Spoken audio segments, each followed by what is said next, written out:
The Messi effect, it's been huge. Why is it not happening? You're not answering my question. It's because why is it not happening? The level of comfort. You want to answer the question? Someone needs to answer my question. I think parents get caught up is like, I'm going to go be in MLS next, but I'm going to be on the bench. I'm going to play 40 minutes a game. A kid that's great at 10, 8, 9, 11 years old is not going to be great at 14, 15, 16 years old. You need to sell the moms on why your kids should come to Pathway. If that means us losing a child that's paying tuition in our school, then so be it. Like, that's the right thing to do by that kid. It's not like it's as simple as that. And the coach isn't going to tell him, hey, if he scored the goal, he's not going to tell him, hey, you should have taken that shot with your left. How do I handle the situation? You know, I overreacted. Now I'm apologizing to my wife, to my kids, you know, to the other parents. Beyond the narrative.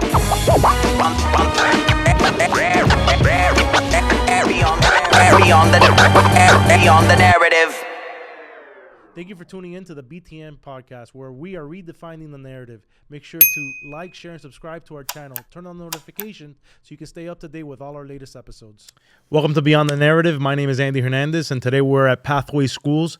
Today we have Richard Perdomo as a co-host. We also have Daniel Villegas, entrepreneur and owner of Soccer Shots. And we also have Chris Munoz, works at Pathway, but also owns a company called Prodigy. So welcome, fellas. Thank you. And we also have Zeus, by the way. Can't forget. Can't miss him with that Columbia jersey. But so let's talk about a little bit about Prodigy, your company, and how that came about. Yes, sir. So Prodigy Soccer Training was established 2019. It was a little bit after I left to Europe when I was 15 years old to pursue that dream of being a professional soccer player. Came back, had a couple opportunities here, went into the coaching world, saw what it was to first coach professional athletes, guys that were trying to go pro and impacting them, helping them improve their game. Then, not expected, but started working with kids, and honestly, a huge transformation. Completely fell in love with what working with kids was like and helping them develop, not only as soccer players, but as humans. So that's kind of always been the mission in everything that we do at Prodigy. And then started off pretty much training, working with friends. I actually met Daniel through the process. Daniel actually helped me win the startup of Prodigy. From there, again, we do a lot of different work. We work one-on-one individual training, group trainings. We do club contracts. I like to view ourselves as, again, an extension of clubs. So any club that needs help and wants, again, advice or wants help or needs help in terms of player development, again, training, curriculums, whatever it is, that's kind of where I feel that's our responsibility and our duty here in Miami. Cool. Perfect. So I think obviously, Chris, for you've seen how, and I think for most of us that have been in the game for a while, you've seen that soccer has evolved in many different forms, right? And I think one thing that's evident is that when you talk about the development of a player, parents and kids are starting to become more specific with what they're doing. Tell us a little more on how has your industry as a service provider on development, on personal development. I feel like it's gotten so big, right? Like competition for you is huge also. But give me a little more about that. Like how has that industry impacted our game and its benefits that it brings to the youth?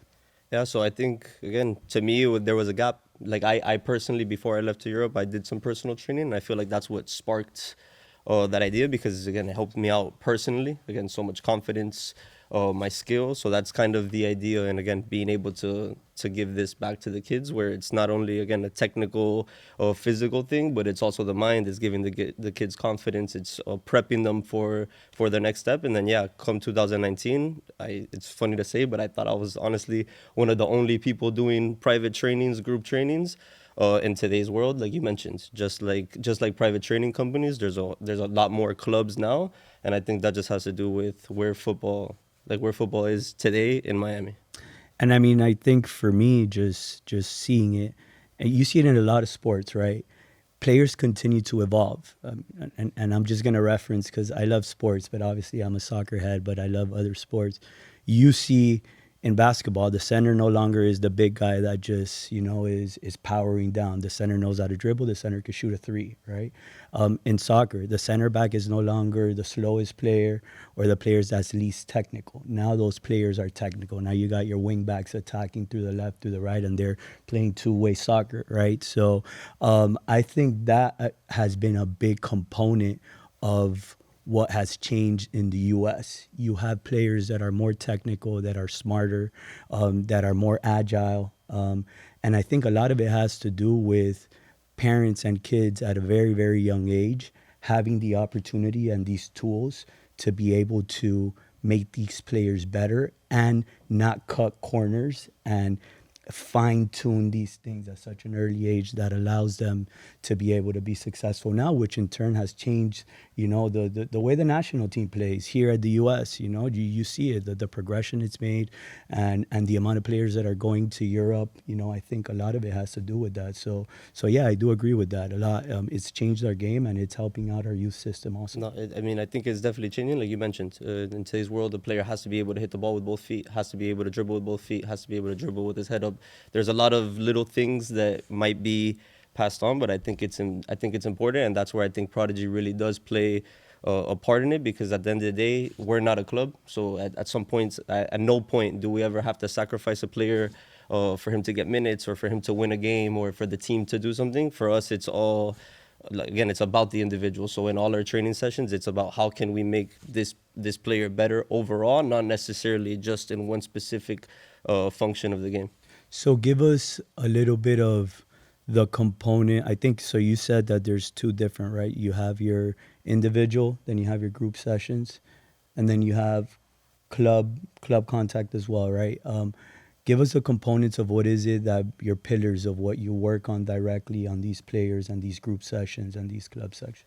Okay, so pretty much the private sessions, I would say we try to, again, a player profile. We bring in the player, we'll usually do an evaluation. Again, the evaluation really, we'll do the whole hour, but it takes us about 30 minutes to see where the kids are so much physically. Again, on the strength and conditioning, coordination side, on the technical side, see how he is mentally. And then obviously, as you see all that, you'll get an idea of where he's at tactically. And then tying all of that together, the idea is to create a plan where we'll have, three focus points that we'll work around. And this will be a long-term plan. Let's say we'll start off 1 month to 3 months. And based on how that goes, again, the idea is to start making some of those weaknesses now into things that they can do and find different weaknesses to make the player as best as he can be. Group sessions, I would say it's more, again, in today's world, after having some exposure of being not only a private trainer, but actual coach, like coaching a team at Inter Miami, I was able to see, again, the tactical side to it. And now tie in pieces where, private training is great, don't get me wrong. But in today's world, I'm actually promoting more group sessions because, again, the group session it brings it to life. It's actually a game scenario. Agreed. You can do things where now it's not just you shooting by yourself. Let's say it's basketball or soccer. You're shooting by yourself. Now there's speed of play involved. Now you have to make the action quicker. There's a decision-making component to it, which I think is super important. And then on the club contracts, again, that's where I feel like we can help however the club needs. Whether it's, again, from a curriculum format, whether it's a player development format, strength and conditioning programs, technical programs, again, all to help improve the human being. I have a question for you guys. Soccer's growing in the United States, but the conversation's always been that Europe is so far ahead of the United States. Is the United States starting to bridge that gap to Europe, and how close or how far away are they eventually to, possibly, it may never happen, but to get to the caliber of what Europe is doing in the world of soccer? I think little by little, it's not that you really close the gap. I think that you have to understand that when you go to Europe and you go to South America, it's a way of life, right? That's what soccer is. You go anywhere, you take a trip wherever it is, and it's Sunday, and people live, eat, and breathe soccer, right? And this is just as a family. The grandma, the mom, the aunt, the dad, the brother, the little brother. When you get out of school, let's backtrack. In school, these kids, they're PE, they're playing soccer. They're playing 10 versus 10, 20 versus 20. They get out of school and they go eat, and sometimes they're just hanging out, and they leave from 3 p.m. to 10, 12 at night, and they're playing soccer, right? To a lot of these people, their way out is soccer, right? So do you feel like if our best athletes, let's say LeBron James, Dwayne Wade, some of our top athletes were to play soccer since they were born, would they be at a caliber of a European? I think it gives us a chance, but I think it also has to be part of your culture, and to me that's huge. I think little by little we're getting there. When you say that we're closing the gap, and it starts just having a professional environment in our country, right?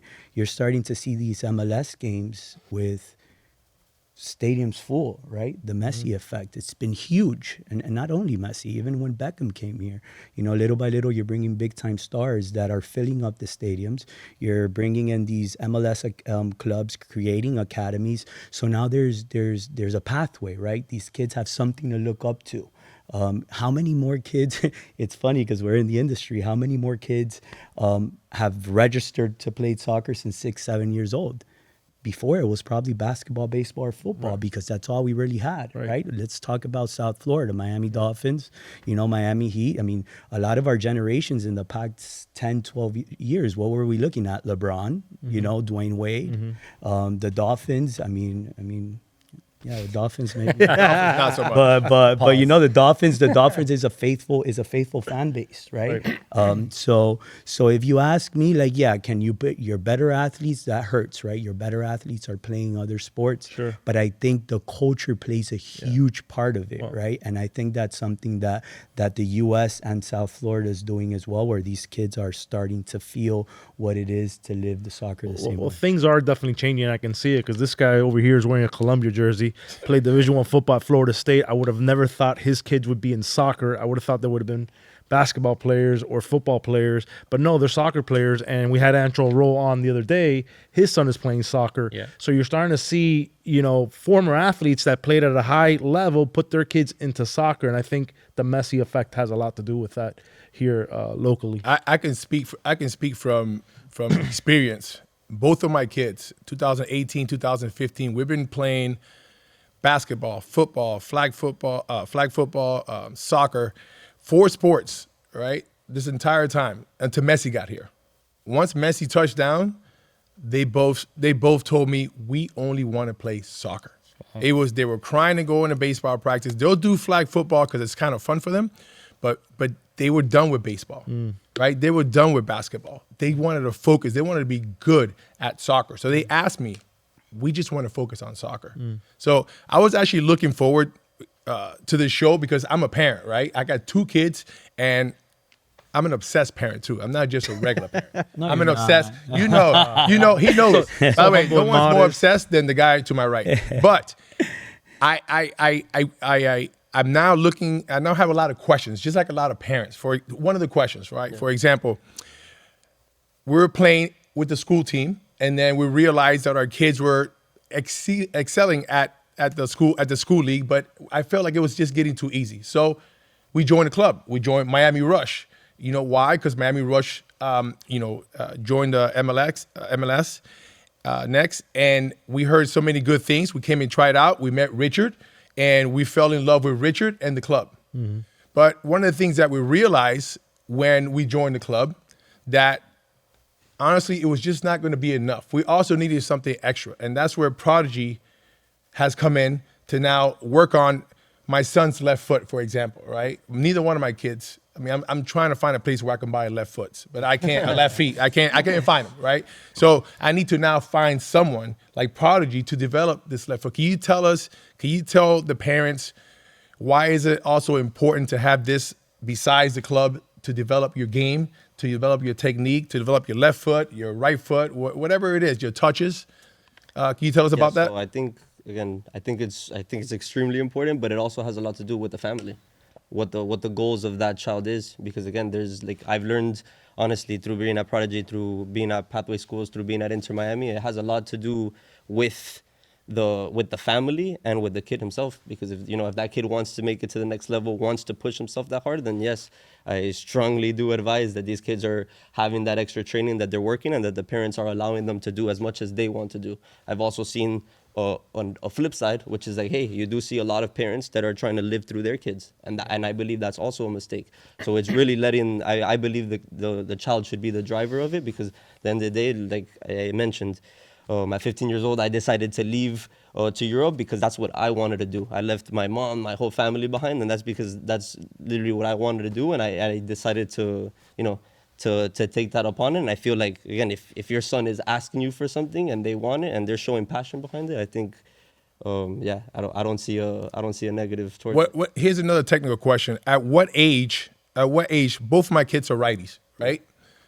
They can't kick with their left right now. At what age do you feel like a kid should be able to use both feet almost the same level? So again, it's habits. I think the sooner you teach them, the sooner they'll start using it. If you don't expose, again, a lot of times, let's reference any player, but he's really good. He's a right-footed player, and again, he's so good that he doesn't have to use his left foot. He's not going to use it.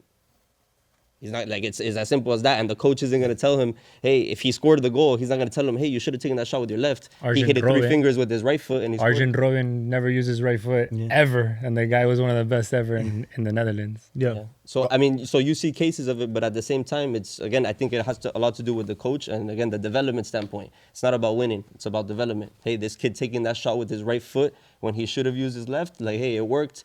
But again, long term, what are you trying to do? Are you trying to win that game, or are you trying to develop those players? I think that's where it's the toughest here, especially here in America, where it's, hey, there's winning and there's development. And a lot of times, especially in the club scene, like you mentioned the MLS Next badge. That means something. That means something to you. That means something to parents.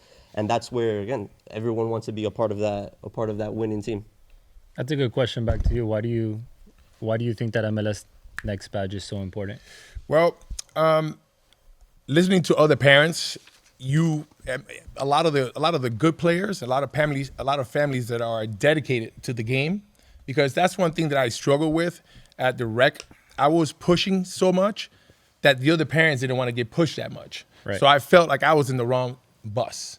I needed to find a bus with people like me, obsessed, that wanted a kid to be great, that didn't mind driving, didn't mind, using some resources to helping out their kid. Most parents, at least where I come from, a lot of people are always on vacation. They're doing all this extra stuff. And I didn't grow up like that. So can I do it? Yes, but I didn't grow up like that. So I know what my kids need as far as putting in the time, right? We're not taking off every 5 minutes during spring break. Everybody's planning a ski trip. I'm like, all right, we're not going skiing. Right. My kids are going to go to a camp. My kids are going to be around other kids that have the same goals. But I'm only doing that because they want to do it. Right. So if my kids didn't want to do it, I wouldn't do it. And then I felt like the club where they were going to get challenged. Like Rich always tell me, scoring 5 goals at a rec league, okay, great, they had a good time, but that's not going to get your kid anywhere. Correct. Can you score 5 goals in a club level, right, at a high level? And the answer to that is no right now, right? Both of my kids are struggling right now. I shouldn't say struggling, but they're not scoring 5, 9 goals that they do in the rec league. So now I feel like I'm in the right place, and I put my kids in the right situation around the right people so they can develop their game and not just be playing against kids that are not really into it and they're scoring 8 or 9 goals. It just didn't seem like that was the right thing. So that's why we chose first to come to Miami Rush, but to be in that club level, to be around parents and kids that are dedicated to the game. No, I think that's the right idea. It's just sometimes what we've seen, Chris and I, with parents, is that they hold on too much to a badge or too much to a name, and it's so independent of a coach, because that coach sets the environment. Richard is one of one. And so if you go to Richard's team, you'll have a certain experience. You can be in that same club, have a different coach, have a completely different experience. So it's really hard when people ask us, like a lot of parents ask us for guidance at the kids at the school, like, hey, tryout season's coming up, where should we go? I mean, my first question is always, well, who's the coach? Like, It doesn't really matter about the club. The club helps for sure in some parts, but the coach is the person that's going to have daily contact with them. And that's where sometimes at least I personally don't like the reference to the badges. I think they're important and they play a part, but more than anything is going to be a coach. So that would be the number one thing as a parent that you would want to find out first. Who's the coach? Yeah, like 100%. So what do you do? Do you go? I'll give you a real practice? example. No, I'll give you a real example, because we actually had this conversation in the off season with his son. His son's at Inter Miami. And we're talking about the most professional environment you can be in. And it's like, do you send him there or do you have him stay at home with dad? And it's a real tough conversation. You're talking about he believes in his skill set more than anything, but it's a certain dynamic. Correct. Father-son dynamic is very different as opposed to, hey, you're on your own. You're leaving at 15, quote unquote. Go figure it out. But those are the conversations you need to have. And it wasn't as easy as us because it's Inter Miami, let him go. It was like, is this the best environment for him? Is that going to be the best coach? Is that going to be the best development for him in that year? And I think you need to look at it on a year-on-year basis. A lot of parents are thinking, let's just use Weston, a very popular club. I'm going to send him to Weston because that's where he's going to go and that's where he's going to be able to, they have good college placement. And he's like, he's 10. Like from 10 to 18, there's a long window there and life can evolve in a matter of months. So it's taking it year by year where it's like, it's okay to make decisions year by year and try to understand that, okay, I'm making a decision this year because my son's going to be with, or my daughter's going to be with Coach Richard. And the following year, it may be different. All right, well, you brought it up, so now we got to talk about it. Coach Richard, what an experience you had last weekend, right? You had to coach against your own son. Yeah. I mean, I got goosebumps. I went to go watch. My family went to go watch because I wanted to see what that was going to be like for you and for Lucas, right? And I know how much you love your son, just like I love both of your sons. But I know you've been coaching him your entire life, and you made a decision to let him go play at Inter. You thought that was what's best for him, even though I know how much confidence you have on yourself. Can you please tell us what was Sunday afternoon like for you? What was Saturday night for you? Let's start with Saturday night and go into Sunday. What kind of experience did you go through? No, those honestly, 2 days. It was. So that was the second time we've actually done it, right? But I think this one was a little more special because There was some hype to this game. it was because I think one of the coolest things was that's the first time that group has played outside of the Inter Miami facility, and how cool it was that it was in our own backyard, in our own field. What field was that? Three Lakes Park. Okay. So that's our home field, and that group there's some history there. A lot of those guys were in the platform last year for Miami Futbol Academy Rush, the 2015 team. So all of them are friends and they know each other. So for my son, I think it's big. And for a kid that's 9 years old, I think dad figures it out. We're adults, we're mature, we're experienced, we know how to deal with it. But to me, it was always aside of being you a say you're competitor. experienced, but you didn't have much experience and coaching against your son. No, I didn't. But again, I'm a competitor, right? So I prepared my team for that weekend, but at the same time, I'm a father, right? So it's weird. Like you're preparing for this weekend tournament with the opportunity, knowing that you're going to play against your rival because it has become a semi-rivalry, even though they beat us twice already. But you're preparing as a coach, but then you're telling your son, hey, make sure that you eat light the night before. Make sure you go to bed on time. Mom wants him to go to a party. I'm like, absolutely not. He has to get his good night's rest. But honestly, as a family, it was fun. I think for me, the biggest thing that I was able to take back is to see, mentally at this age, just naturally how he was able to cope with everything, right? The field was packed, right? Families are there. You're playing against dad. And I kid you not, the moment I got there to start warming up, this kid didn't look at me in the eyes once. Once. There's a picture that I posted on Instagram that it's literally me on the sideline talking to the center backs. He's looking at me on the side, but he's looking at me because he knows that he can't. And he passed in front of me 3-4 times in the middle of the game. He doesn't even look at me in the eyes. So it's crazy, the competitiveness to him. He knows he's there for a job only.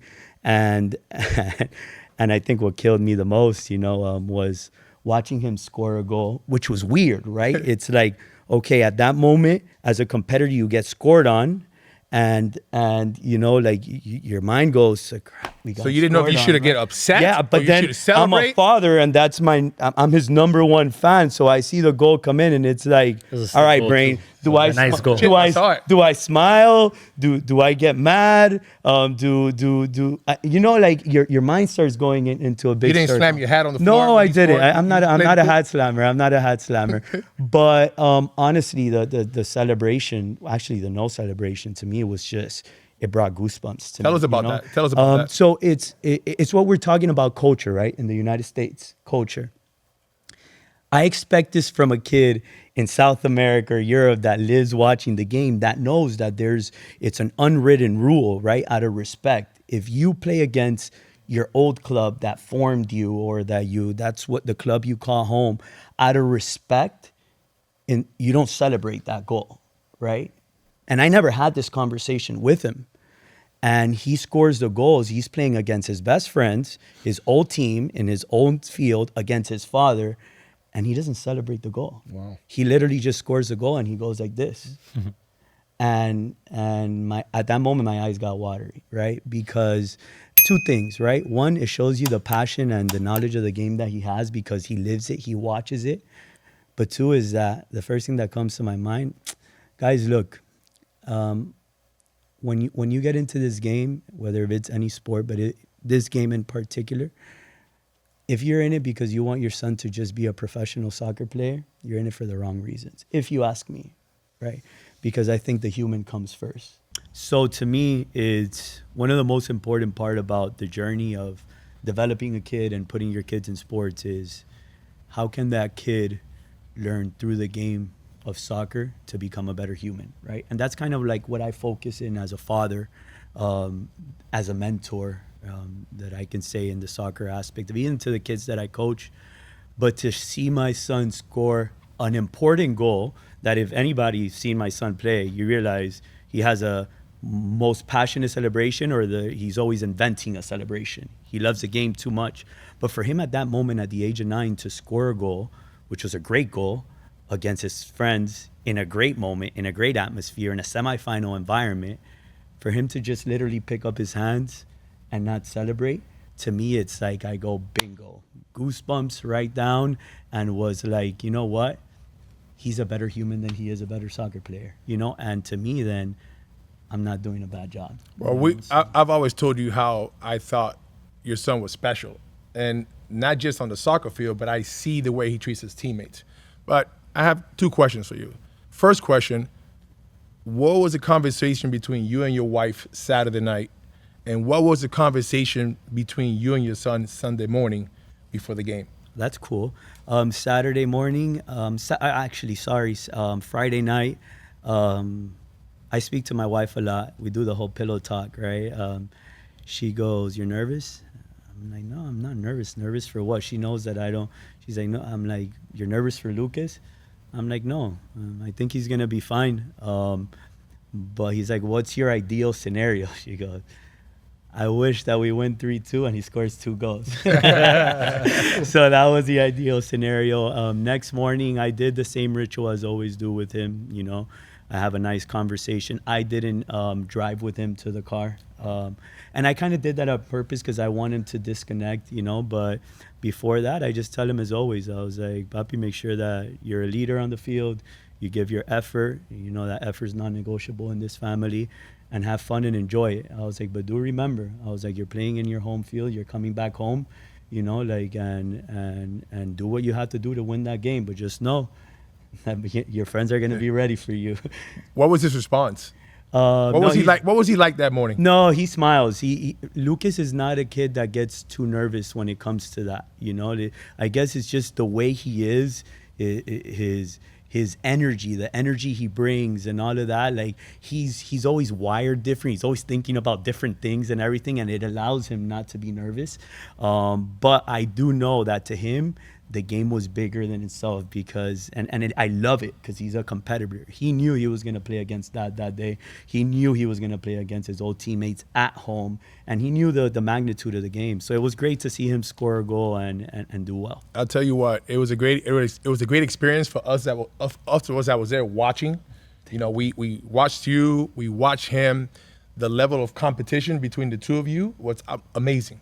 Thank I mean, you. the level of skills those kids showed, you can tell they've all been well coached, and it was a real treat to watch, 9, 8, 10-year-old kids really playing at a high level in front of a lot of people. I think the game was even televised on YouTube, right? Yes. So it was. We actually. Oh, and Messi's kid is playing. Hold on a second. We forgot to say Messi's kid is there. Messi's wife is there. The pressure's on. Everybody's Yeah, there. that was fun. Messi was watching it through live too, through YouTube, like you said as well. So it's like I said, like the environment was high. It was competitive. But it was a cool experience. I think overall the future's bright in that 2015 class, just in general, not just those two teams. You have very good teams out there. A handful of teams that when you watch those teams play, the guys that are helping form these players are doing a great job. And little by little you're starting to see the level of soccer get better and better. So yeah, it was a cool environment and cool experience. Good deal. Richard, being the director of Miami Rush Academy and being part of the MLS Next, what is the importance of badges in that arena? So I think Daniel was having a conversation about mentioning that some parents get stuck on the importance of a badge, right? When the importance should be the coach. And 100%, you're absolutely right. And I think prior to becoming the director of Miami Futbol Academy Rush, any parent that would come to me, I would tell him, wherever you go, who's the coach, right? But one of the things that I feel that's important to see that as a Miami Futbol Academy Rush director and being under an MLS Next badge, for us, we wanted to create a platform and an environment that has all of that, right? So if you put in place in the youth groups, U8 through U12, coaches that are capable, coaches that are educated, coaches that are passionate, coaches that bring intensity, coaches that are great human beings, you have a platform from U8 through U12 where you're providing that. And then at 13 and up, you have an MLS Next environment, right? So the idea for me and when I became a director, and this whole merger happened between Kendall and Miami Strike Force, was what was the missing piece for Rush or Kendall at that moment? The youth part of it, right? So we are obsessive with trying to create an environment that we could develop kids the right way, right? So that parent, whenever you have your daughter want to play soccer, or your son plays soccer, I know in your case you have a daughter, or for his son, is like, whenever you think coaches, Miami Futbol Academy. Whenever you think platform, Miami Futbol Academy. And it's not something that you create from night and day. It's just something that, it's going to take a couple years to be able to fine tune it and create it to where I potentially want it to be. But I want to be able to, at every single age group, my vision is to be able to have a good coach at every top-notch group of that age group. And in general, because there's different levels, obviously, at Miami Futbol Academy too, but be able to have a good coach in every single team to be able to create that platform, develop, so then when they get to MLS Next, they can be able to compete. Yeah, I mean, that's like the perfect scenario. We have kids at the school that, for example, they're at Inter Miami, but they're on the bench. That's not the best place for a 14-year-old to be right now. It's nice for certain things, and it depends. Every situation, every variable is unique. But playing time at 13 years old is more important than being right now in a professional academy and understanding that, I'm at Inter Miami, because that has recognition, just like an MLS badge would. And that's where sometimes I think parents get caught up, is like, I'm going to go be an MLS Next. I got picked for an MLS Next club, but I'm going to be on the bench. I'm going to play 40 minutes a game instead of 80. It's like, not the best spot for your kid right now, depending on obviously the scenario, but because sometimes the environment matters, the coach matters. There's a lot of variables involved, but that's where I see sometimes the obsession of the parent with the badge, where I'm like, you're missing the larger point. Yes. The development is the more No, important part. true. And I think that part is important. Here's the thing. And there's a journey for every kid, right? Not There's a everybody. pathway. Oh, sorry, There's a a pathway. pathway. Yes, sorry. Thank you. Let's change it up. There's a pathway for every kid, and there truly is. The pathway for your son is not going to be the same pathway for my son, right?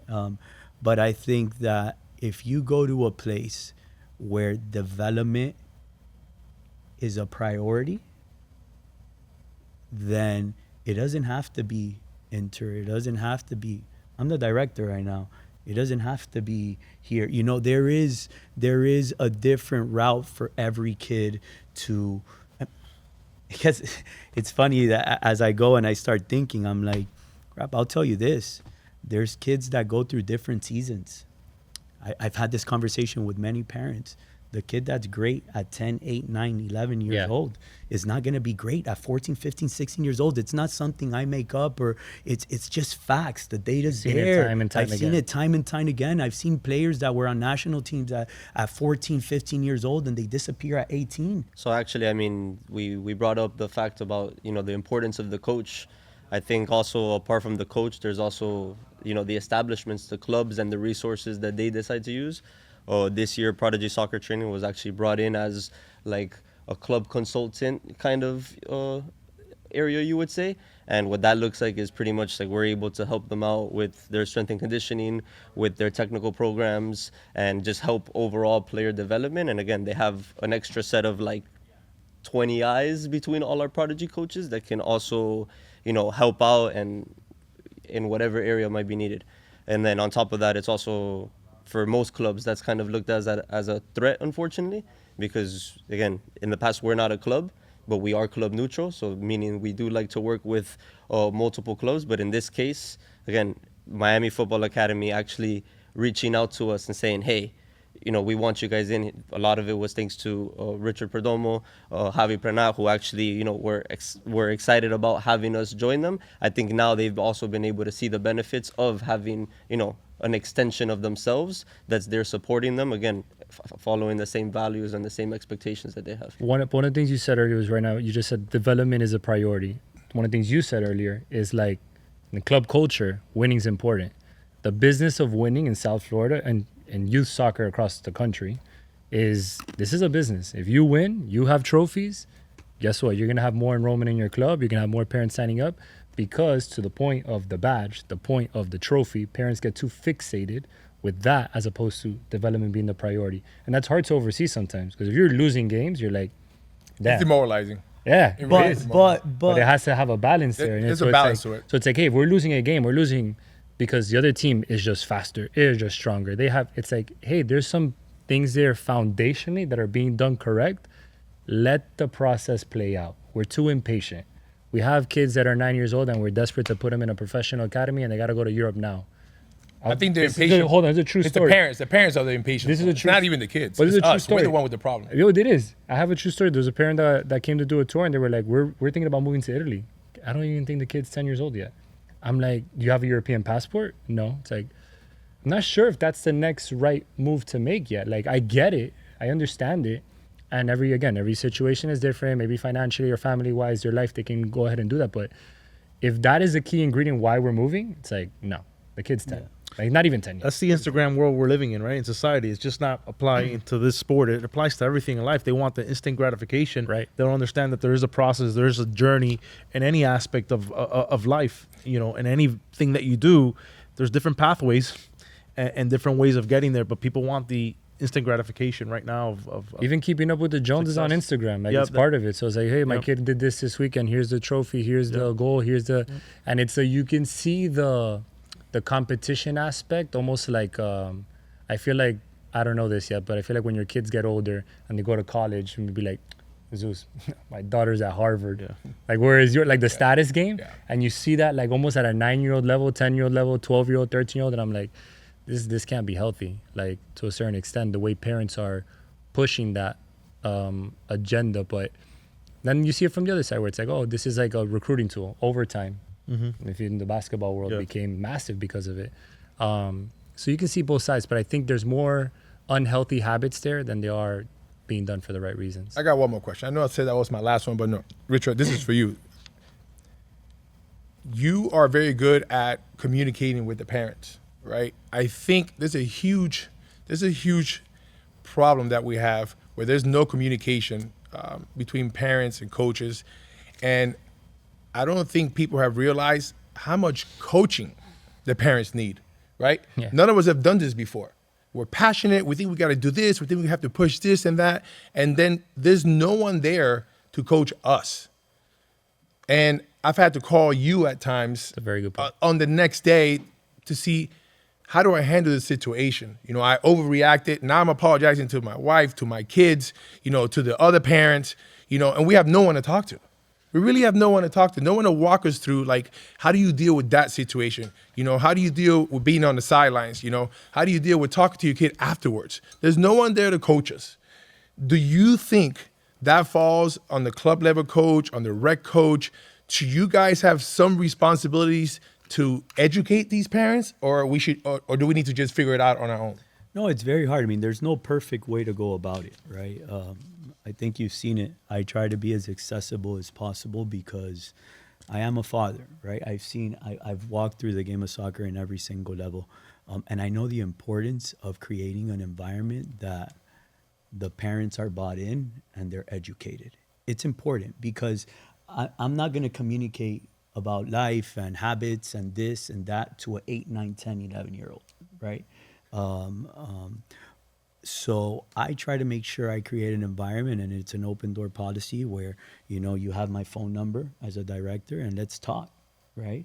I try to be as involved as I can with every single level and every single tier of every single age group team there is. And it's important because, like we said, soccer is not a big part of our culture here let's just talk about South Florida and South Florida.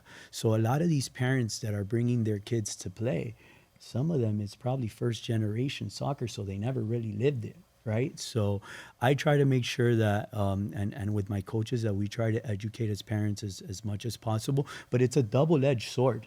It really is, you know, and I can understand how some clubs maybe don't do it, because if you do, you can open up Pandora's box, you know, and it becomes a lot. But I do think that parents need to continue to be educated, and we need to continue to find ways to educate parents, and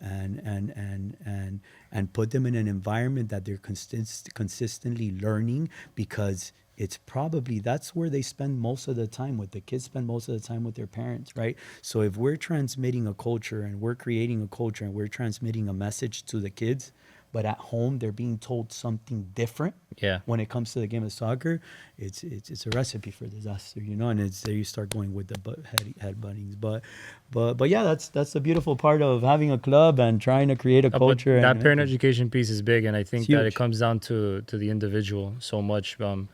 Like Richard is my family, so I know a lot about his story, but he will be the first one to tell you if you're in the wrong place. But again, going back to the business of youth soccer, it's ugly, and that's where you see parents get misguided. Mm-hmm. Chris was misguided as when he was young, and leaving at 15 wasn't probably the right move, but there's a lack of education there. Yeah. And that's where it's so important, the individuals that are at these leadership positions in youth soccer in South Florida, that they are leading by doing what's best for the child and not what's best for the club. And that is a hard thing to do, because you're in a business. Mm-hmm. Just as Chris and I are in a business of Pathway Schools, and we have to sometimes tell a kid, hey, this isn't the right school for you. Like, I know you want to be here, but your actions don't show that. It seems like your parents are pushing you more to be here. This is for kids that really want to go play at the next level, that are obsessed with soccer, that really want to be here. And sometimes you see that the kid's not motivated to be here. Mom, dad wants them here. And you're like, hey, like, yeah, that's us losing enrollment, but it's doing right by the kid. And that's like foundational for us in our business. We're doing right by the kid. Doesn't matter what that looks like. And that goes from the educational, from the human to the athletic side. So if that means us losing a child that's paying tuition at our school, then so be it. Like, that's the right thing to do by that kid. No, it's important. It's important to create a personal level relationship with these families, and not just be another number or another player, you know. But hey, you're the family of Daniel. You know, this is the Villegas family. and not just be another number within the club. And it's not an easy role to do, but you got to be authentic, right? You got to be authentic. I'm going to tell you this, and I have a career I'm blessed to have. Me being the director, I did it more as a means to say thank you to the game and thank you to the two clubs that formed me, because soccer has been a big part of my life, and it has formed me into who I am today, right? I started playing at Miami Strike Force at the age of 9 years old, and I told this story to Zeus at some point. I lived in the outskirts of Liberty City in Little Haiti, where soccer wasn't, you know what's king there, it's football, and having the opportunity to come to Strike Force and see my dad drive for an hour in an overheated car 3-4 times a week, you start seeing that. And then Strike Force, opening the door to like-minded families like myself, that my dad gave everything he can for the game of soccer, and forming me, to putting me into Kendall, to Kendall opening up the door and, giving me an opportunity to go to Gulliver Prep, which is one of the top schools here in South Florida, and going to college on a Division I and playing pro, and meeting my wife and my sister, meeting you through the game of soccer. Like, all you can do is be grateful, right? So when you have, a person in a club that the reason why they do it is because they just want to say thank you and provide the same opportunities for a kid and parents like they were brought up to me, that's the environment that I want to create, right? So then what's the priority? There's only one priority. There's no behind the scenes or a hidden agenda, right? It's the priority is the growth of a kid and giving them opportunities and educating parents. So at some point, these kids could get those same opportunities. I want to send out a message to all the coaches that are watching us today. As a parent, the struggle is real. The struggle is real on how to talk to your kids about soccer. The struggle is real about how much you want to push them to play soccer. How much time do you spend on the field? How much time do you spend on the weight room? The struggle is real after games, conversation. That's a real struggle for most of us, right? I really believe that if you're a coach, I know this is not your job, but I really believe that if you're a coach and you're watching this, take the time to talk to the parents, because you're helping the kids by talking to the parents, because some of us don't know how to act after a game. We don't know what that message should be like, right? I come from the football world where we eat everybody for breakfast, right? It's, Yeah. I'm not sure that works all the time. I'm not sure all kids are meant to handle that all the time. So I would like to ask all the coaches to think about the parents, because the struggle is real, right? Think about that relationship between parent and son, which I know you have experienced a lot, Richard, and that's why I go to you, because you've had a dad. I didn't have a dad. You had a dad that coached you. You've had a dad that talked to you. Now you got to talk to your son. You've made your mistakes. You share your mistakes with me. But without me having you to have that conversation back and forth, it's a struggle to go to sleep. Agreed. Now I have to apologize to my 6-year-old, to my 8-year-old, because I couldn't control myself after a game. And so my message to the coaches that are watching, understand that it's a struggle for us. Don't judge us so quick, right? Take time to get to know us. Pull us to the side, right? If we act crazy, which most of us do at some point in time, right? It's real. We act crazy. We're passionate about this, guys. We drive every day. We spend a lot of resources. We're involved in this. People think that as a parent, it's just about the kid. When it comes to soccer, it's like a family thing. That's what I love about soccer. We all show up. Grandma shows up, the aunt shows up, the uncle shows up, the brother-in-law shows up, right? Everybody's there supporting. You don't get that in basketball. You don't get that in football, but that's the culture of soccer. Yeah. So we need to be coached. So please, if you're out there, have some patience with us, talk to us. We're humans, we make mistakes just like you guys make mistakes, and take the little bit of time to educate us. That will go so long with changing a family's life with the way we judge you guys on us. We'll be talking about you for life. If you gave us 2 or 3 keywords, a message that changed my life with my kid, I will never forget you. It doesn't have to be an hour conversation. It could be a 2-minute conversation. But that's how much we need it. I'm speaking for the parents now. We need it. So if you're out there, please think about that. Now let's jump into Pathway, which I'm actually considering bringing my kids here. Yeah. But I'm gonna let you start talking about Pathway, and then I'll follow up with some questions. Pathway started 7 years ago, Chris? 7 years. 7 years ago. DJ, our business partner, was the one that started it, I think, with 4 kids. And DJ, just like us, is extremely passionate about, I think it started more than anything with human development and athletic development. And it started with 4 kids who were crazy enough to trust them with the education as well. And from that, it's kind of grown over time. Chris started then in Kendall, then I started up in Pembroke Pines 3 years ago, and now we have 4 locations, over 200 students between 3rd grade and 12th grade. And we've evolved, right? Like the education piece for us, which was, I think, one of our weak points a couple of years ago, because we had facilitators, we didn't have real teachers. And then we realized, more importantly than coaches, we need teachers. And we invested in the teachers that are in your traditional schools. And we poached them and we brought them, we sold them our vision, and all of our teachers are certified in the classroom. And then we went to coaching, and Chris had the luxury of having a private training company. I didn't have that up north, so I had to kind of reach out to the community. But South Florida soccer culture is pretty toxic, I would say.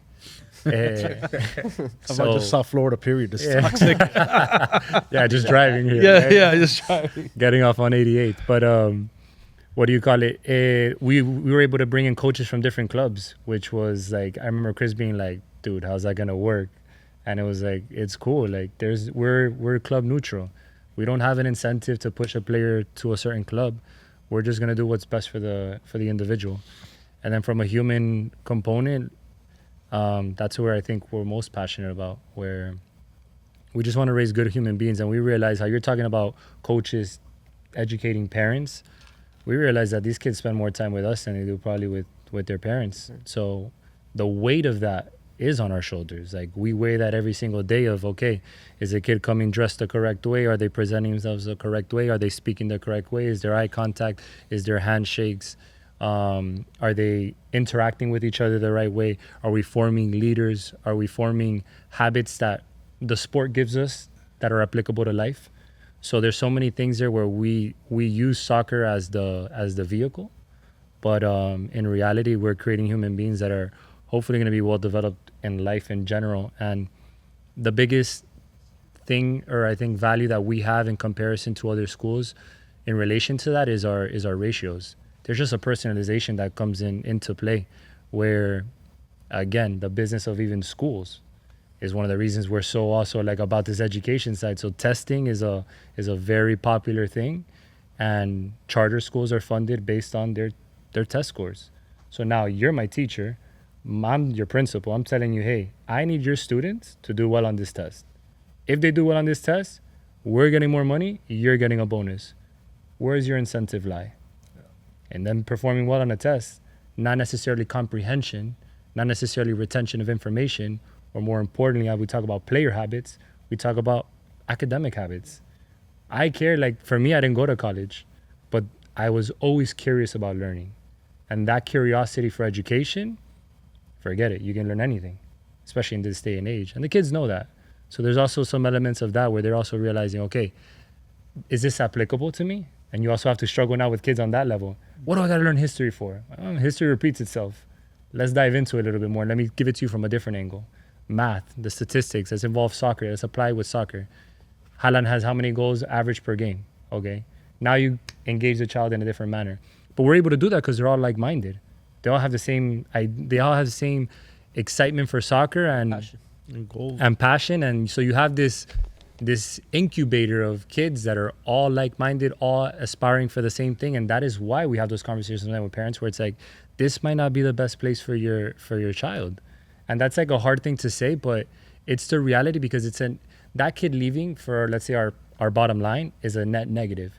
for the school overall, it's a net positive sometimes. That's ugly to say about a child, but sometimes it's reality, because a child is going to thrive in a different environment. They're not going to thrive in this environment where Chris is on your neck every single day being like, play your habits, play your habits, play your habits. No, you better sit the correct way. Hey, tuck in your shirt. All these things. Like some kids don't want to deal with that. They want to be in a social setting and be like, let me go talk to girls, let me go hang out. And it's like, all right, cool if you want that, but that's not the main priority here.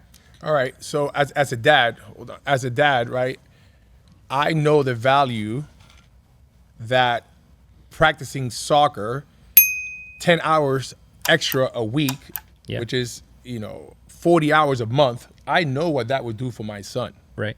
So I would love for my son to come to Pathway, Let's go. but I am not the are we waiting decision for? maker. You're A small part. Oh, so you're in the same situation. Yeah, I we're all am, the, right? yeah, we're all the same. We're not the decision Yeah, maker. we're not the decision maker. So I'm gonna give you a chance right now, in front of all the soccer parents that are watching right now. You need to sell the moms on why your kids should come to Pathway, because we're thinking about soccer. They're thinking about social and education. So I'm gonna give you a chance. Sell it, because that's the mom's biggest concern. But every situation is different. So let's have a real one. What is the biggest reservation that your family household has with bringing your child to Pathway? Education, right? Are they gonna have teachers? Are they gonna be able to learn on a computer? That's the question. So that's already a negative stigma that we have from our past, right? We used to only be virtual. Then we transition. We have certified teachers in the classroom. We have better ratios than you'll find in private schools. And it's a hybrid learning model. The younger they are, the more in-person teaching that is happening, because we understand from a developmental perspective, that is what the child needs. They need to visually see what's going on. They need to be taught on a whiteboard, and we do that. The computer is literally a textbook in digital form.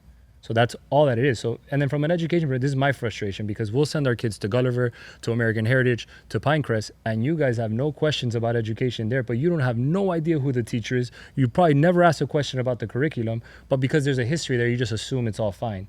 And to me, similar to the coaching, how we talk about soccer, and we're like, hey, the club's okay, it's important, but more importantly, the coach, more importantly is the teacher. You can send your child to a school in the hood, and if that teacher is great, guess what? They're gonna learn. But to be fair, if I say I'm going to send my kid to Ransom, for example, or to Gulliver, we already know what we're going to get.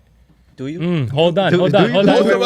Most of us No. already know something. Most families that I speak to in that scenario, when I think they're honest, they've told me network.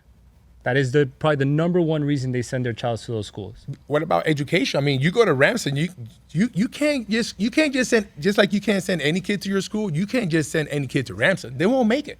They will not make it. It's that challenging academically. The academic rigor there's Right. probably those schools that do have that. So that's what I'm I'll saying. give that. So that's what I'm saying. That they have already a reputation, right? Right. You guys don't have a reputation yet. Correct. You don't have a reputation yet of graduating honor rolls, and that's the big thing. So that's why I'm giving you a chance to sell these parents that you guys do take education seriously and Yeah. how much it means to you. I mean, we can go to like if you want to talk about how we're talking testing, our test scores of our children. Some of them are 3 grades above their grade level, and like, okay, they've been with us for 3 years. So what does that say? They're developing a certain way. You can talk about our graduation, right? We only have 3 graduates right now that have gone through the Pathway program or Pathway schools. They're all playing pro now. But we tell parents very quickly, that is an anomaly. That is not the norm. Those are outliers. They have a European passport, or they're just super talented. Nick Almeida is our only senior this year. Yep. Nick Almeida is the captain of Inter Miami. He's on the U.S. youth national team, also captain. He's going to go pro. He has a Brazilian passport. He's going to go pro. It's I don't like to say unfortunate, but I don't like it in some ways, because I'm like, I don't want to feel like we're selling parents that, oh, look, 100% of our kids right now that graduate go pro. That's not the reality. There's going to be 1% over time as the years pass. But right now, that's been our reality. I wish these kids would go to Johns Hopkins University, Duke, Harvard, and we will get there. And we have a college placement person for that who has placed kids because he's worked as a technical director at Kendall, at Weston, and now at Inter Miami, Victor Pastora. So him in that role has all these connections. So when the kids do get to it right now, that they're in the junior year, we're preparing them for college placement. And we're going to get there over time. But we've had that conversation where it's like, it's literally history working against us. Because once we have the track record, all right, like, good luck, because no one's going to be able to tell us anything in that sense. Are the parents talking more about their kids becoming a professional soccer player, or they're talking more about I want my kid to get into college through soccer? Depends on the family. In my Yeah, I opinion. think both. I think both, but I also think that like interesting enough, like our most popular age is middle school. Yeah. And I think we've seen a trend where parents are fearful of what regular school looks like in middle school. It's like 100%. it gets kind of crazy. I didn't know this, but parents told me like, yeah, they're vaping in 6th grade. I'm like, whoa, like that's wild. Oh yeah. I'm like, you're like, yeah, it's normal. I'm like, no way. Like I could picture it in high school 100%, but middle school is like, man, that's young. But everything is so much more progressed, right? Or when I was growing up as a 9-year-old is like a 5-year-old now. And when I was 13 is like, that's a 9-year-old now. Because technology, exposure to social media, exposure to everything. But yeah, I think that middle school age is quite interesting for us and more parents are coming over to us. And I think from that perspective and that age gap is, hey, I'm just concerned about my kid being in this environment that is like kind of crazy. It's kind of loose. And then as they get older, the conversation changes to different, whether it's college, bro. And then speaking on parents, I think you mentioned like, hey, parent education. I think parent partnerships is what we do best, where it's like, hey, from the beginning, again, what my recommendation to anybody that's thinking about coming to Pathway, come for a tour. Because you don't know. You're either asking friends, you're looking on Instagram, so come for a tour, be able to talk to the people that are going to be in the front line doing the education, going to be doing the coaching, and then from there you can have a better idea. But also on the partnership side is understanding, hey, what does this family want? What does this kid want? Because again, every kid is different. Like again, for my high schoolers, you ask them, hey, oh, who wants to go pro? Everybody's lifting a hand. But then again, if everybody's trying to go pro, then that's a certain standard that we have to go by. For us, it's also changing that narrative because at the end of the day, we understand that only the 1% is going to make it. Going to college, as Richard mentioned it before, he went to college, he still played pro. You know, he got the best of both worlds. He was able to also get a career. So it's also shifting the mindset of these kids because these kids don't know any better. They're thinking pro because that's what they're programmed now. And in today's world, again, opportunities, you have a club like Inter Miami that's actually in Miami. Now these kids have a reference. Like, for example, I mentioned it before. I left when I was 15. It's because there was no reference. In today's world, they have a reference. All the kids that go to our school, we're pretty sure most of them are looking at the Inter Miami badge and they want to be there. Again, And it makes it easy for us, to be honest, because we're like, you're in Inter Miami. You're not getting picked for the second team. And you want to go where? You want to go to England to play? You can't make it here in your own little bubble. Like, humble yourself a little bit. So you have real conversations, but that's a great reference, as you mentioned, that we lean on a lot because it's like, you think you're the best? You're not even the best in South Florida. So where are you going to go abroad for? You're trying to make excuses for yourself. I think our job is also to be like brutally honest and transparent with them because at the end of the day, we are guiding them. And it's like, hey, I'm never going to tell a kid like, yo, put your hand down. Like, you're not going to go pro. Like, no, hey, keep the dream alive. Because at the end of the day, like Danny mentioned before, soccer is the vehicle. Like, you know, we believe that they'll learn the discipline, the responsibility, all the values that they will have to later take on. Where if they go to college, if they pursue a career, if they become an entrepreneur, as long as you shift that passion and all of the stuff that you were doing towards soccer or football, you can switch it and put it into whatever it is that you're going to do, and you'll be successful. At the end of the day, it's habits. All right, I'm going to put you guys on the spot. Explain to me why you haven't been able to convince your brother-in-law to put his son at your school. I want to know. Because he would put him in my school if he lived in Broward, right? If you lived in Broward, because he knows. Are you saying the Miami school? Chris? There's a level of comfort. They haven't come for a tour yet. Hold on a second. Chris is right here. No. You're basically telling Chris he's not good. That's what you're doing right now. There's a level of comfort, right? I'm his godson. I'm his godfather. So there's a level of comfort there with us as like, and I tell him, I'm like, it's the same experience. You'll have the same experience here that you would there. I was like, if anything, like Emily's there, like she kills it, like she crushes it. But I know I've had conversations with him at the dinner table, and we've had those conversations time and time again. It's like, and I still think there's some question that maybe it will happen because his son is like. Why is it not happening? You're not answering my question. It's because why is it not happening? There's a level of comfort. You want to answer the question? Someone needs to answer my question. I can. So, look, I'm going to be honest with you. I believe in it. I truly do, right? But obviously, I'm in a household where I have an amazing relationship with my wife, and we have certain conversations. And, you know, when it comes to soccer, like, I'm going to make that decision, right? But when it comes to something like school that's so important, we have a mutual conversation about it. One of the things, and one thing I don't like to touch bases is religion.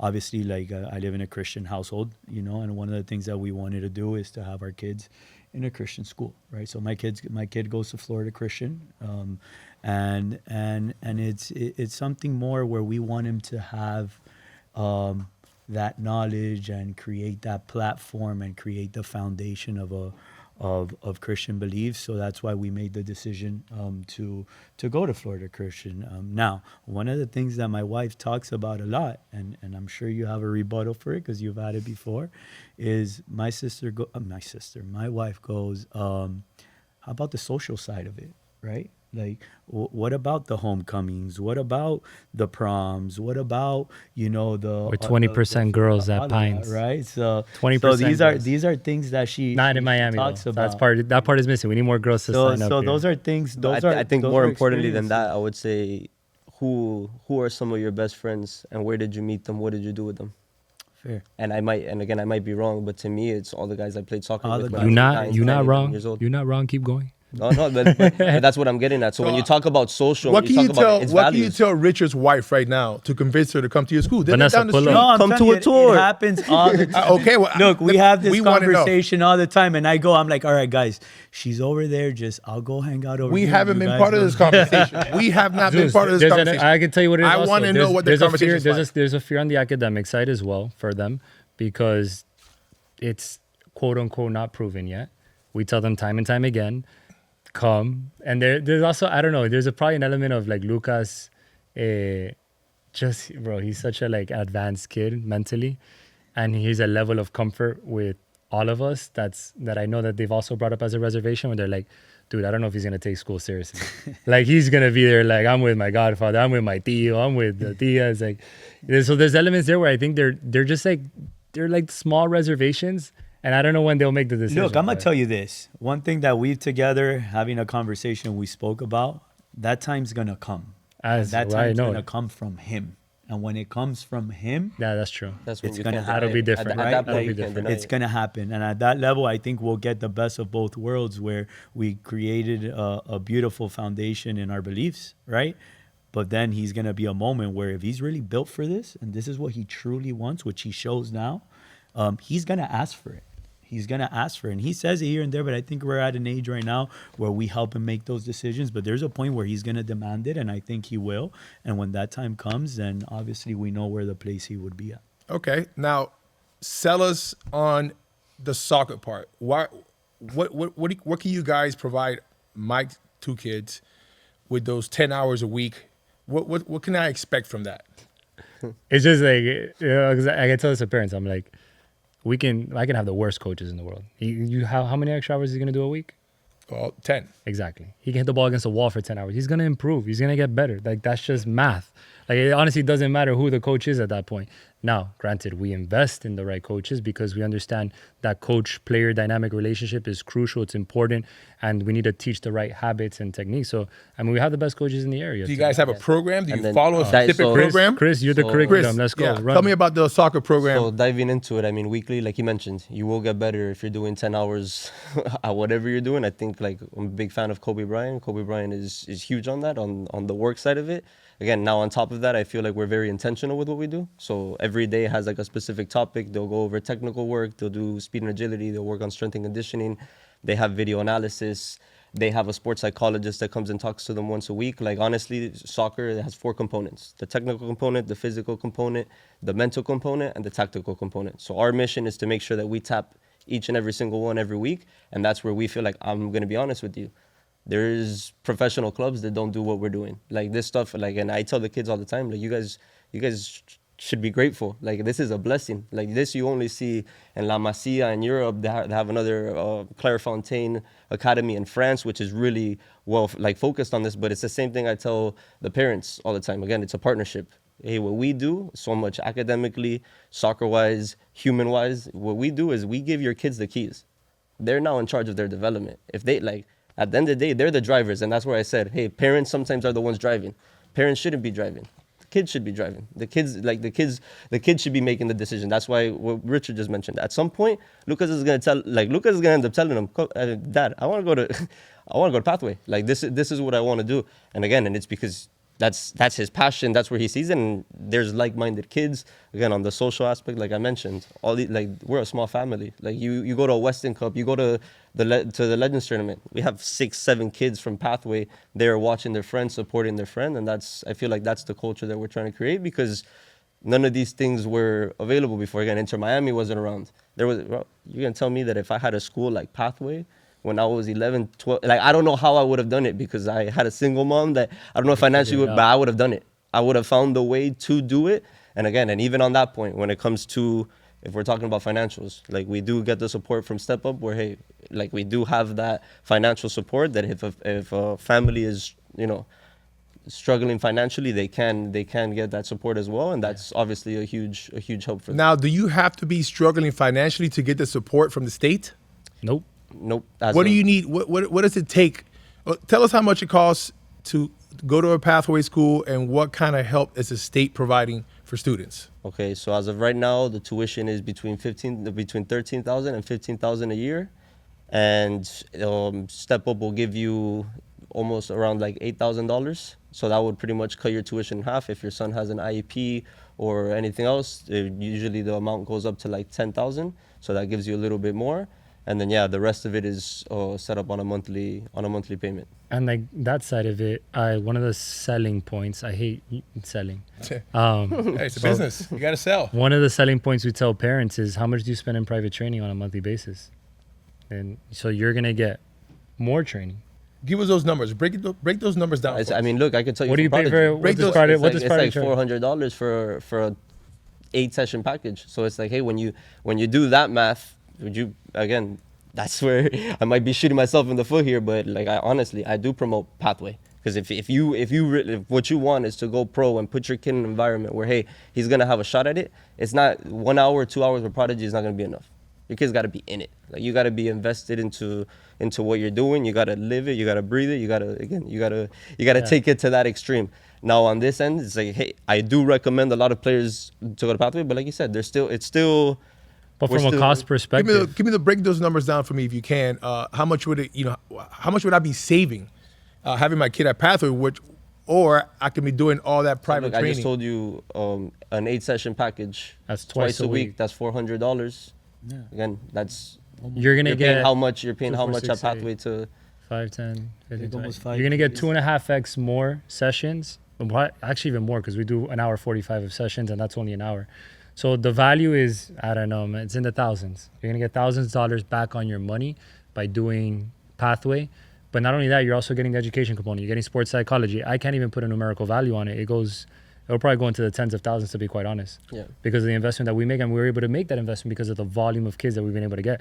Pathway didn't make money the first. I've been in it now for 3 years, but it probably didn't make money the first 6. I don't know. Yeah, no. This is the first year that we may be profitable, but it's because we continue to invest in in teachers, in keeping our ratios low. So adding in a teacher aide, adding in a coach, adding in a sports psychology, adding in massages for the high schoolers in Doral. Like, everything is always to the highest How do level that make we can ourselves do better? it. I think that's the constant question. I think that's why we went from 4 kids to now 200, and potentially next year we're aiming to go to 300. And it's like 275. this happens because, again, it's constant communication. It's constant feedback. It's looking And there's at what alignment. we're doing. How can we? There's make it alignment better? in us as 1000%. the owners, along with DJ and Victor, that we put an emphasis on everything gets invested back in. This is not for us right now. It's 10, 15 years from now, when we have 1,000, 2,000 kids and we're across the country, because that is the plan, to go across the state first and then across the country.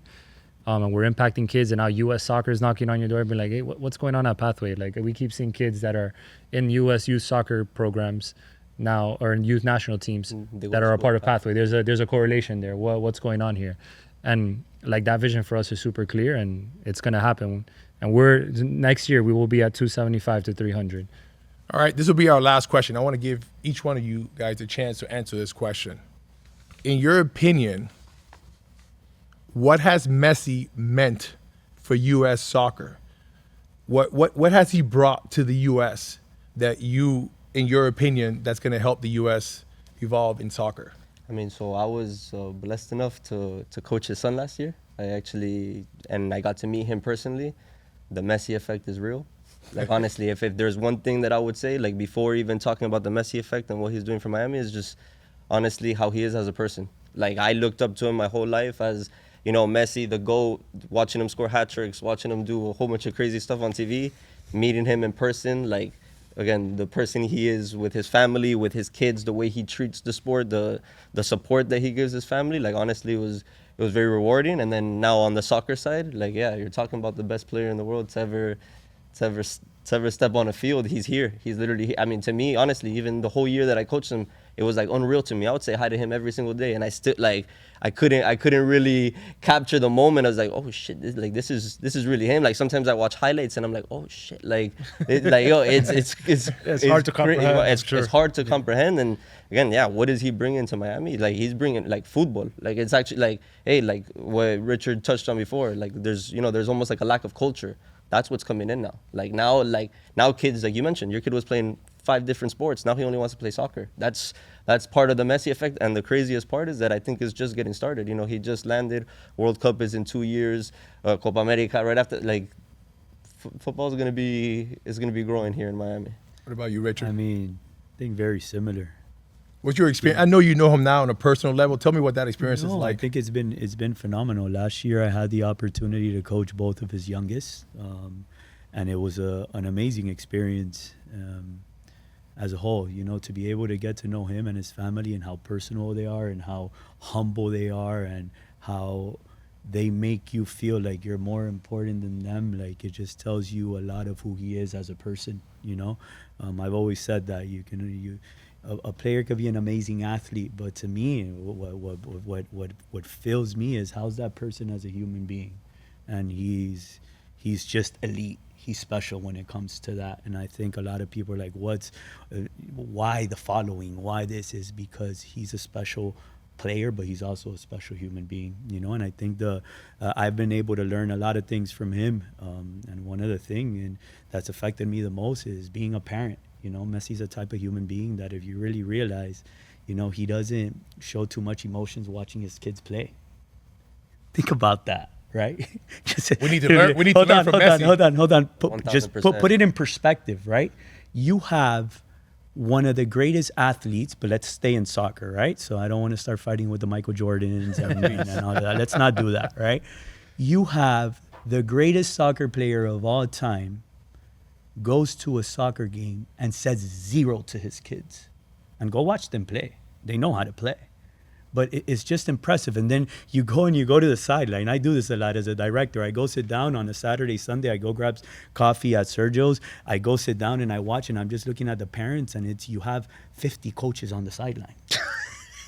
And some of them probably never played soccer in their lives. Oh my God. I'm dead serious. Is he talking to me? And it's not a shot at anybody, right? And it's crazy. It's like what he says. He's like, Richard, they have enough pressure as it is, you know, like and to me, that stuck to me, right? But that's in the personal side of it. It's been unreal. That's the person I looked up to always in the soccer world, and I get to have a relationship, have conversations with them, coach his kids. You know, to me, I was like, hey, you have my all, you know, because I've learned so much from him. But that being said, just in general, the Messi effect is real, guys. We talked about culture, right? How does it change the culture? I'll put it in perspective.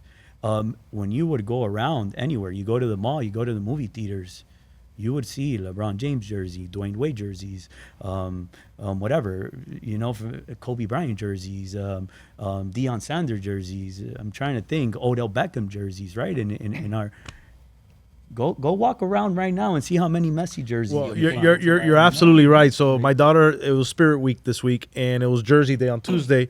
My daughter has a Messi jersey on. I didn't even know we had one for her. It's my wife bought it for her. Then we show up, and all the kids, it's either the pink or the black, Inter Miami, walking into the school. It's like, holy crap, this has changed. It's the highest selling jersey here. Guys, think about this. 10 years ago, when would you think that a soccer player is the highest sold jersey?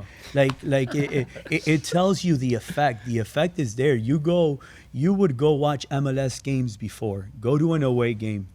Go to a playoff game. I went to a New York game, a New York City game against Inter, and it wasn't as packed as it is now. Let Messi go play an away game and see people, you know, people get mad because they pay crazy money and then he doesn't play because of load management. But it's impressive to see, you know, the change that he's made in our culture. Beckham did it at some point. Messi's taking it to a whole nother level, and I think it's going to be a big part of what's happening here in youth soccer as a whole. So yeah, the Messi experience is real, man. It really is. I know it's real. I played college, pro. My brother's here. He can tell you. Have you ever seen me with a jersey on? Hell. Any kind of type of jersey? Here I am wearing. I saw you pulling in the escalator. Yellow jersey. I know that yellow jersey because I've been around Colombian people all my life.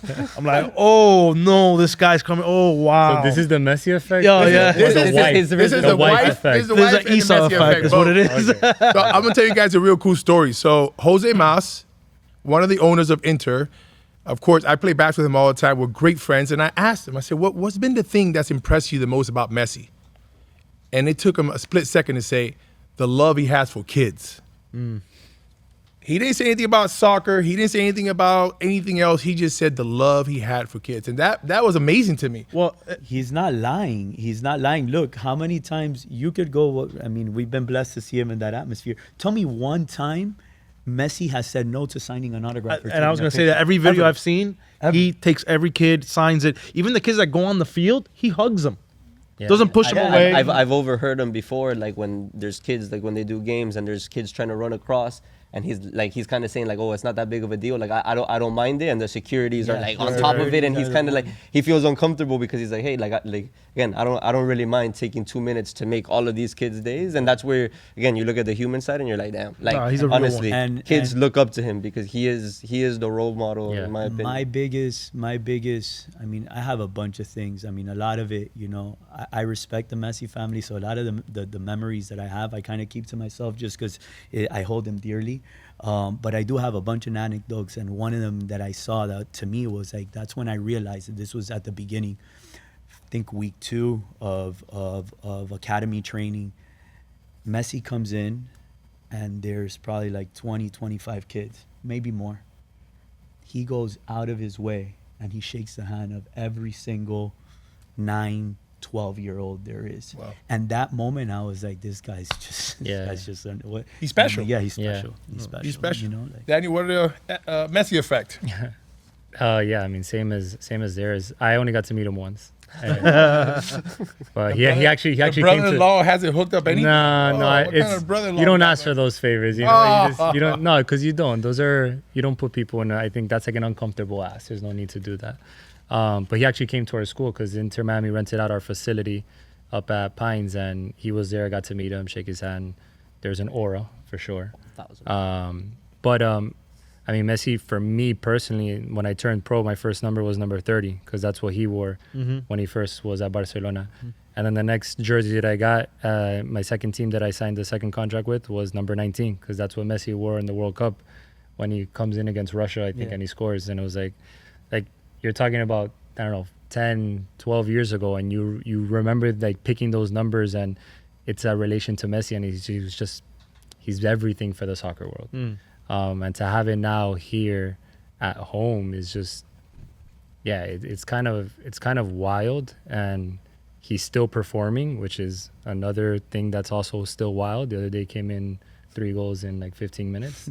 And he makes it look effortless. So yeah, and I mean, they've had their experiences. You know, you ask, you're like, what's he like? And they both talk about, like they just did, about the human side. And you're like, damn, that's just cool. Because, you know, they'd say, like, don't meet your idols. They're not going to do that. And then I think for overall soccer community in South Florida, I had a conversation with my brother this weekend. He goes, you know, do you think they're going to fill the stadium up in Miami, like, once Messi retires? And I was like, I think they need to bring the next star. You're in a city where unless you bring someone like Messi, I mean, good luck competing with that. He set Beckham set the precedent, but now Messi, and I think other guys are going to follow suit. I think that Neymar. I think Neymar's next, and that's what I told my brother. I was like, Neymar's going to come. I think Miami has figured it out where, like, this works. The investment is worth it. Yeah. But you need to bring a star. Well, the word is he already bought a house, right? Yeah, that's what's all over the internet. I mean, probably those guys probably have a bunch of houses, right? But but like, to the point is that there's a lot of players that are superstars, but you need the superstar. Yeah, it's not, you can't come and bring. I mean, I'm gonna like make someone feel they're not gonna listen to it, so who cares, right? Yeah. But You never know.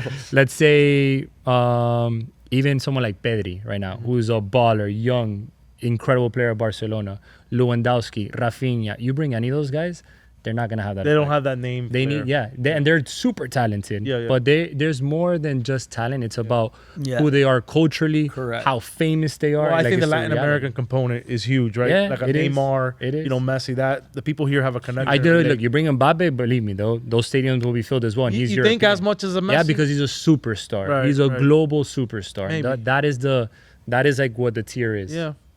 So like, unless you're a global superstar that you And have I'm a face huge Mbappe recognition, fan. like it's not gonna work. Agreed. It's hard. How do you top? How do you top one of the greatest athletes of all time? You don't, but you understand Hard. what the benchmark Yeah, is. it has to. It has to. Yeah. Because it's the only way you could keep the train going. I mean, look, we brought Higuain. That's the guy's played in La Selección Argentina. He's played everywhere in Europe. He was in Real Madrid, scored a ton of goals, and even him was like, it was a little bump, but it's not what it is. Look, I hope people in South Florida, I hope people in the USA don't take Messi for granted. Enjoy it. Don't do what we do, for example, in Miami, right? We live in Miami, right? Miami Beach is down the street. We don't go to the beach. Yeah. We take the beach for granted. Meanwhile, the entire world wants to be here. We got Messi here. The entire world wants to be able to touch Messi's hand, wants to be able to see him live. I've been able to take my kids already 3 or 4 times to a Messi game where he's scoring right in front of us. He's doing corner kicks right in front of us. It's been crazy. We haven't taken it for granted. So I hope people in the U.S. Don't take it for granted. And with all that said, I want to thank the 3 of you for joining this panel. I was really looking forward to this because I wanted to come here as a parent and ask you guys questions, which I think you guys answered, that a lot of parents have about Prodigy, about Pathway, about interacting with the parents, about club soccer. What does it mean to be a part of a club soccer? And I think you guys all did an amazing job on explaining to the parents, because this is what the show was about. The show is about the parents, right? Their questions. And I think you guys did an amazing job. So thank you.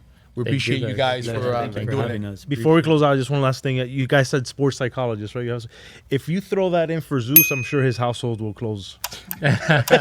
He knows who it is. He knows who it is. He knows who it is. I'm just kidding. Fellas, before we close out, please let people know where they can find you at.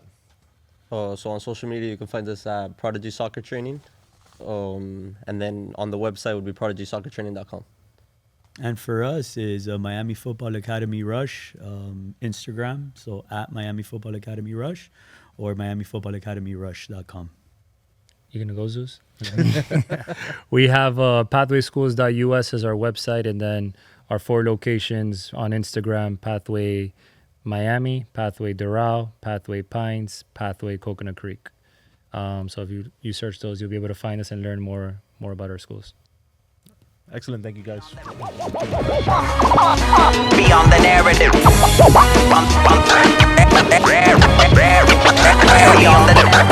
Beyond the narrative.